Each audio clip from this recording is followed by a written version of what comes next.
সে যে জাকাত দিল না, কিয়ামতের ময়দানে এই সম্পদটা বিষধর ডেঙ্গু সাপে রূপান্তরিত হয়ে তার পুরো শরীরটা এই সাপ দিয়ে পেঁচানো হবে।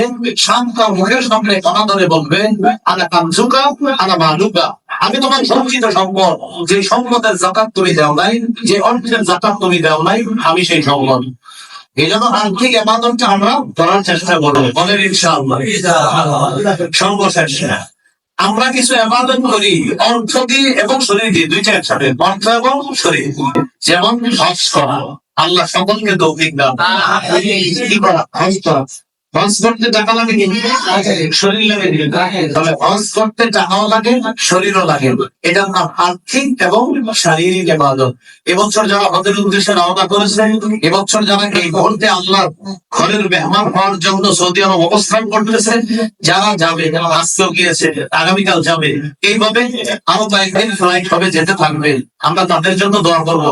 প্রতিটা দোয়া বলবেন, আল্লাহ তাদের টাকা পয়সা দিচ্ছেন তাই তারা হজে গিয়ে যেতে পারছে, আল্লাহ আমার তো এই পরিমাণ অর্থ নাই, তো আপনি চাইলে ব্যবস্থা করা তো ব্যাপার না। এইভাবে আল্লাহর কাছে দোয়া করতে থাকবেন। আল্লাহ কখন যে কবুল করে ফেলবে সেটা আপনি জানেন না। প্রতিটা দোয়া বলবেন, আল্লাহ আপনি একটু আমাকে হজের জন্য কবুল করেন। আল্লাহ এই জায়গায় যারা আছি, আপনার যারা হজ করেছি আরো বড় তৌফিক দান, যারা করতে পারে নাই আল্লাহ তাআলা তাদেরকে হজ করার তৌফিক দান। রাসূলুল্লাহ সাল্লাল্লাহু আলাইহি ওয়াসাল্লাম বলেন, মান হাজ্জা লিল্লাহ, যে ব্যক্তি আল্লাহর জন্য হজ করে, আর আল্লাহর জন্য হজ করলো, সে অশ্লীল কথা বললো না, অশ্লীল কাজ করলো না, সে এমন ভাবে ফিরে আসবে হজ থেকে যেন তার মা আজকে তাকে জন্ম দিয়েছে।